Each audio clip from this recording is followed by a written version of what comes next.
Terima kasih masih bersama kami di Indonesia Bicara. Pemirsa, kita lanjutkan perbincangan kita dengan Ibu Kurniasih Mufidayati, anggota Komisi 9 DPR RI. Ibu Kurniasih, ada tanggapan, ada hal yang menarik karena Presiden Joko Widodo di sini akan menjadi orang yang pertama divaksin.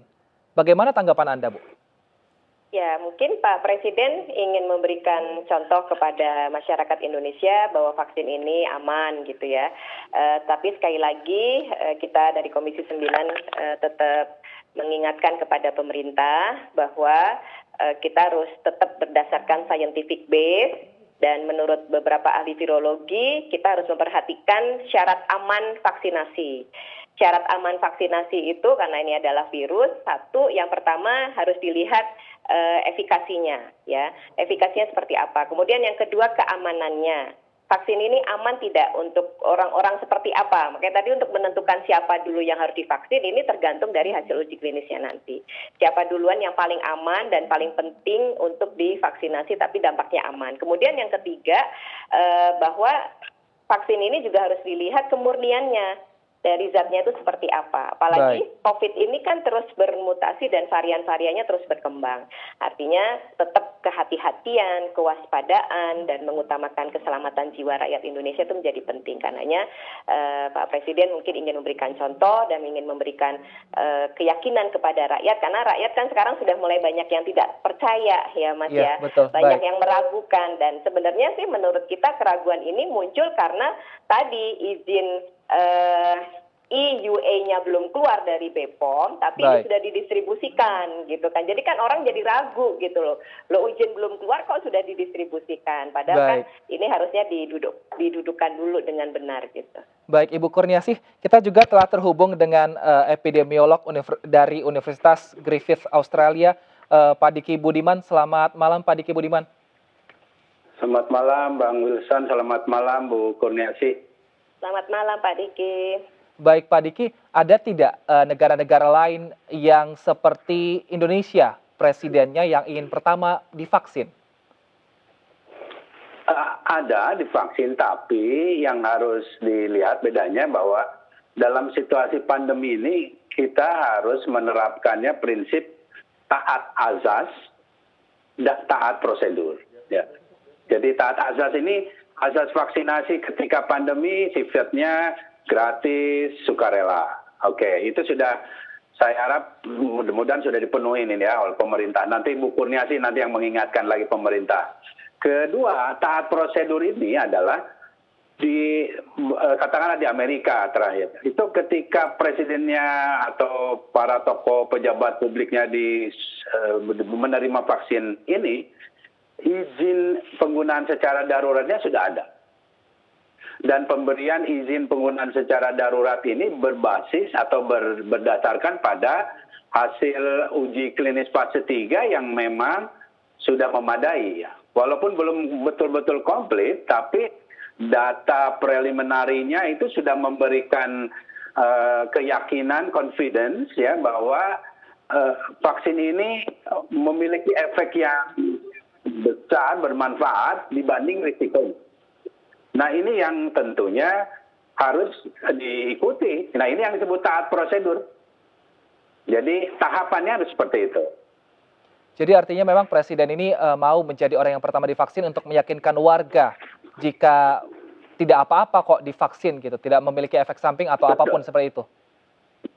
Betul, tapi tujuan yang baik kalau dilakukan waktunya tidak tepat atau caranya tidak tepat, nah ini akan kontradiktif. Nah artinya begini, saat ini kan yang saya tahu bahwa hasil preliminar yang Bandung itu akan disampaikan katakanlah sebelum akhir bulan ini. Kemudian saya mendengar juga bahwa Badan POM akan mengeluarkan izin penggunaan daruratnya di kisaran tanggal 15 misalnya. Sedangkan aktivitas Bapak Presiden dan juga beberapa menteri ini yang tujuannya ingin meningkatkan kepercayaan ini, saya lihat di media tanggal 13.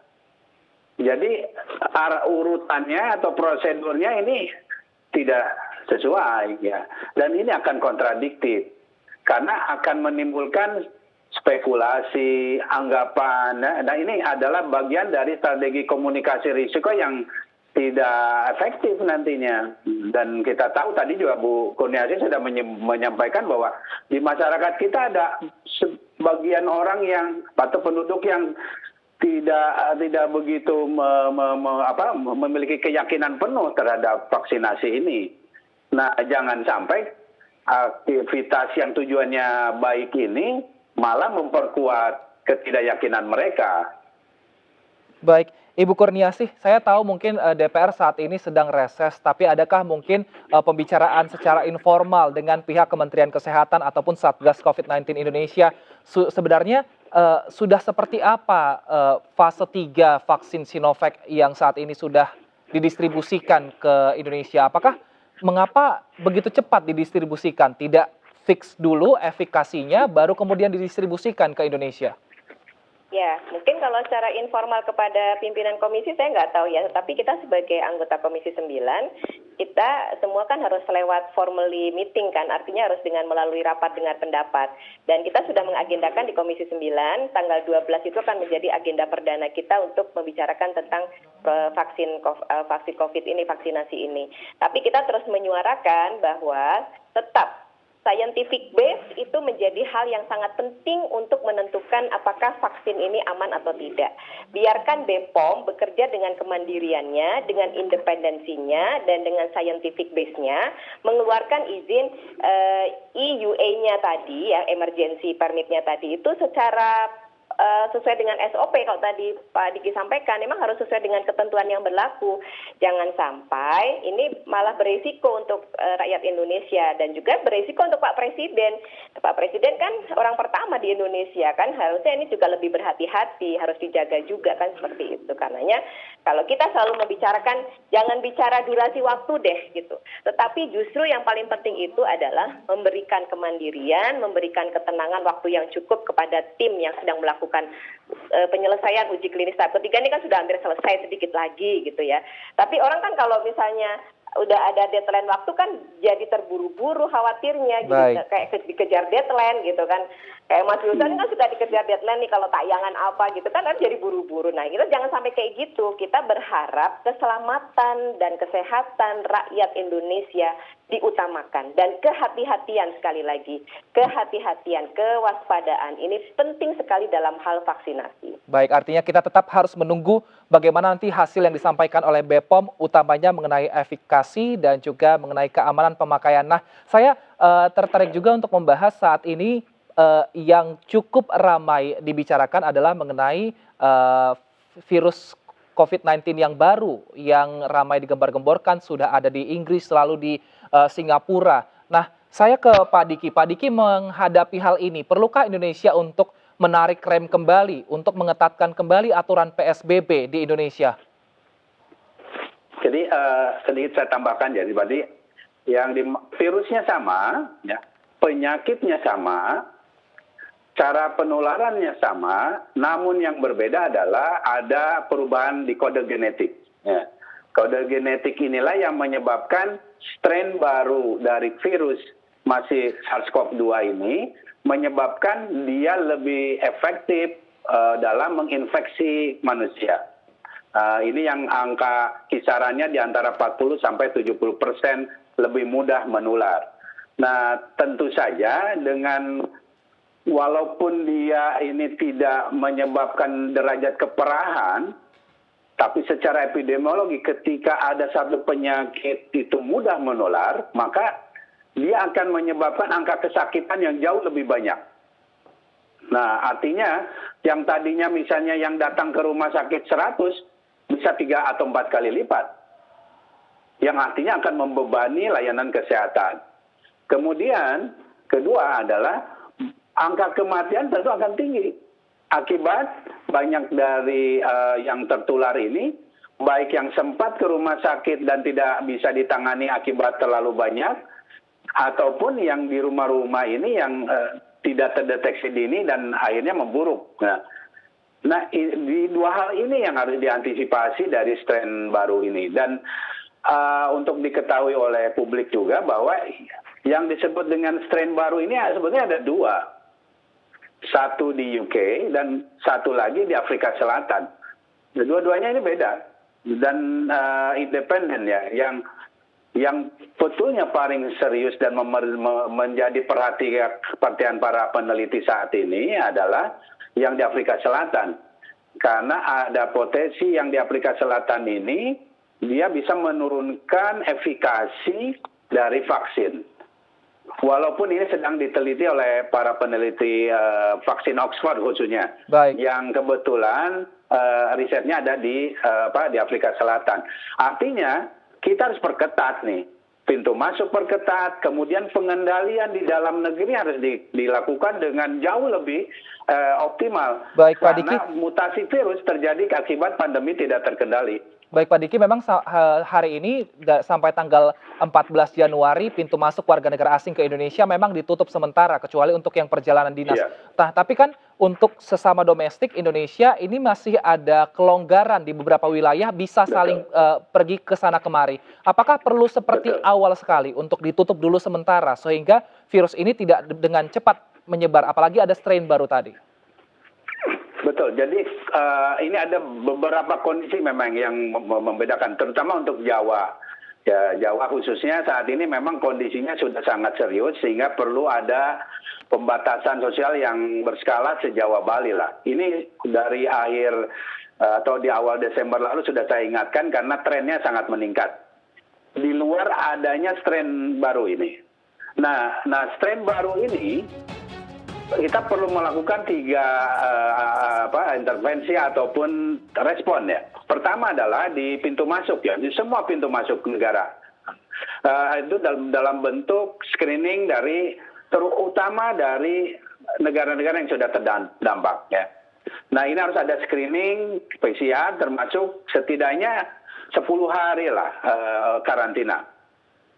Kemudian apabila yang positif harus ada pemeriksaan genomic sequencing. Kedua, karena ini terjadi di September kurang lebih, artinya 2 atau 3 bulan lalu, nah artinya kita harus melakukan surveillance komunitas di masyarakat ya. Dengan cara apa? Dilacak, di trace back, setidaknya 1 atau 2 bulan kalau bisa, orang-orang yang baru datang dari Afrika Selatan, kemudian dari Inggris. Dicari tahu apakah mereka ini menderita sakit COVID. Kalau positif, periksa genome sequencing. Nah ini penting untuk melihat ada nggak dia bawa strain baru ini. Baik.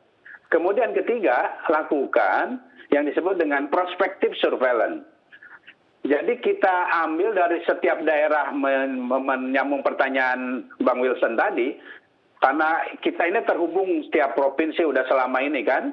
Nah, setiap daerah dalam 1 bulan atau 2 bulan terakhir, ambil aja kasus positifnya 2 atau 5%. Kemudian lakukan pemeriksaan genomic sequencing. Baik. Nah itu yang akan memberikan hasil apakah ini sudah ada atau belum. Kemudian kita akan tentu pembatasan pergerakan memang sudah harus dilakukan, ada atau tidak adanya strain virus baru ini. Baik, Ibu Kurniasih tadi juga sudah mendengar pernyataan dari Pak Diki Budiman. Ya. Apakah mungkin minggu depan rapatnya adalah rapat dengar pendapat dari Kementerian ke DPR, tapi apakah mungkin apa yang kita diskusikan dengan Pak Budiman ini, Diki Budiman ini juga disampaikan nanti kepada pihak Kementerian agar mungkin menjadi pertimbangan untuk mengetatkan kembali aturan di Indonesia? Betul. Saya kira ini masukan yang sangat berharga ya. Terima kasih banyak Pak Diki, saya jadi ikut mendengarkan tadi dan saya mencatat betul ya. Artinya memang kita jangan sampai mengulangi kelambanan kita dulu ya. Saya flashback dulu. Bulan Maret itu kan, bulan Januari, Februari ketika Cina sudah ada, di Wuhan sudah ada virus ini kan kita sudah mengingatkan Komisi 9. Tolong kita sudah warning lah, tolong kita antisipasi gitu ya. Tetapi kan sangat slow waktu itu. Sehingga ketika benar-benar virus itu masuk ke Indonesia ya agak benar-benar kaget lah gitu. Nah itu jangan sampai terulang gitu. Artinya benar-benar harus diantisipasi segala sesuatunya karena ini sudah terjadi di negara yang lain. Dan saya kira tadi masukan Pak Diki sangat berharga dan mungkin teman-teman epidemiolog yang lain juga perlu didengarkan dan masukan-masukannya pasti akan sangat berarti untuk mengambil kebijakan yang tepat ya untuk menyelamatkan rakyat Indonesia yang saat ini sudah sangat berat sebenarnya dalam situasi pandemi COVID saat ini ini. Rumah sakit sudah penuh semua, Bang Wilson, gitu ya. Kita advokasi udah susah, udah berat, ICU juga sudah sangat penuh. Kita sangat prihatin dengan situasi dan kondisi pasien COVID pada saat ini. Mudah-mudahan kita bisa mengantisipasi lebih baik lagi pemerintah Indonesia terhadap adanya varian-varian ataupun perkembangan dari virus yang dari luar itu.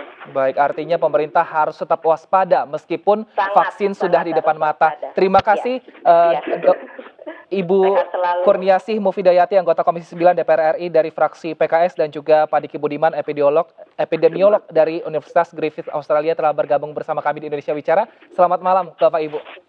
Selamat malam, salam sehat selalu, Pak Diki, sehat. Dan pemirsa, demikianlah Indonesia Bicara hari ini. Semoga apa yang sudah didiskusikan bisa menjadi refleksi bagi diri kita untuk tetap menerapkan 3M, mencuci tangan, menjaga jarak, dan juga menggunakan masker. Saya Wilson Purba, sampai jumpa.